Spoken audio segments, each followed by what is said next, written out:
Hello and welcome back to another edition of the comics curriculum. Today I'm going to be going a little bit more in depth on some of the books from my previous video about 4 books that you should read if you want to teach comics. But today I want to specifically talk about Scott McCloud's Understanding Comics and one of the ways that I utilize it in the classroom. Now, Scott McCloud's Understanding Comics is one of the best books about the comic book art form, but I really want to hone in on one chapter specifically because I think that this book is a great way to teach students about some of the best ways to talk about comic book art. Very often, young people, even seasoned comic book fans, and I'm including myself in that, don't really know how to talk about the art side of comics unless they are experienced artists themselves. This book helps to address that issue head on. And I specifically want to talk a little bit about Chapter 2 of this book. Chapter 2 talks about the idea of iconography within comics, the way that the images that we see on a comic book page are presented to us are not always presented to us in the most photorealistic way. When we talk about the idea of an icon, we aren't necessarily talking about an exact photo recreation of something,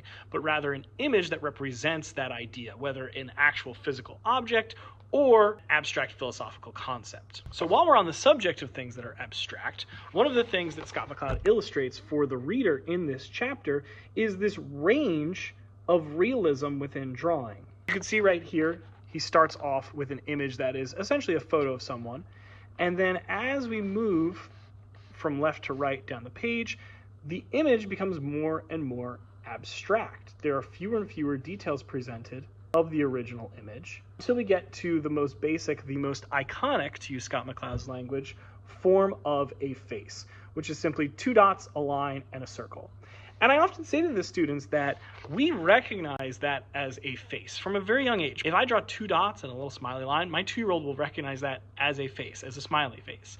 But it is also such an abstract form of a face, it speaks to the idea that we don't necessarily have to have hyper-detailed imagery in order to convey ideas to a reader. So this gives the students the opportunity to analyze art from a perspective of realism and impressionism. I use this chapter as an opportunity to define both of those words for the students and talk about what we mean when we say something is realistic, impressionistic, or fully abstract. And a great way to reinforce this idea is through Scott McCloud's picture plane that he presents in Chapter 2. To read from Scott McCloud directly, this is the realm of the art object, the picture plane where shape, lines, and colors can be themselves and not pretend to be otherwise.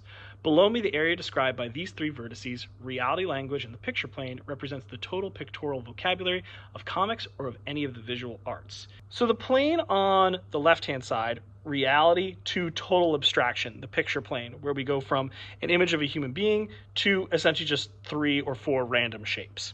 Now, this part of it I don't really focus on too much with the students because I want them to be able to talk about art that they see in comics and manga, and usually we're not getting this abstract in comics and manga. So I usually keep our attention focused on the bottom plane of reality to language, where we start off again with the hyper-realistic photograph of a face, and it gets more and more impressionistic until we finally get to the very rudimentary smiley face image. There's also this really cool double-page spread that I love in this part of the book, where Scott McCloud recreates a ton of iconic comic book and comic strip and manga characters and places them within the picture plane. This is a very overwhelming image to show students, so what I often do is I give them a simpler form to do together as a class and review together as a class. I show them this image and we discuss together as a class where we would place these characters on the picture plane of realistic to abstract. Now, I often allow for some subjective interpretation, but usually I have a pretty rough idea of where each one of these images should fall.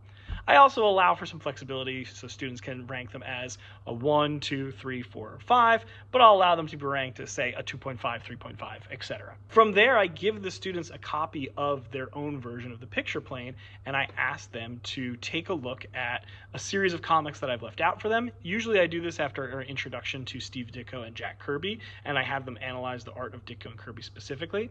But a new thing I'm going to try doing next semester is giving them a picture plane and ask them to pick just 5 totally random characters. Now, I'm trying to decide between giving them a big grab bag and having them pull out 5 random characters, or allowing them to choose 5 characters of their own. I think the key here is that we want students actively thinking about the range of art styles that you can see within manga, American comics, and graphic novels, and get them thinking about how do I analyze the artistic elements of a piece. Now, there are certainly so many more artistic elements that they can talk about. Composition, panel transitions, but I like to start with this one because it is the element of a work of art that's going to stand out to you the most. You're going to be drawn to the characters specifically, and you're going to have a reaction to how those characters look. This gives the students one tool in their toolbox that they probably didn't have coming into the class about how to talk about art on a deeper level beyond just I liked it or I didn't like it.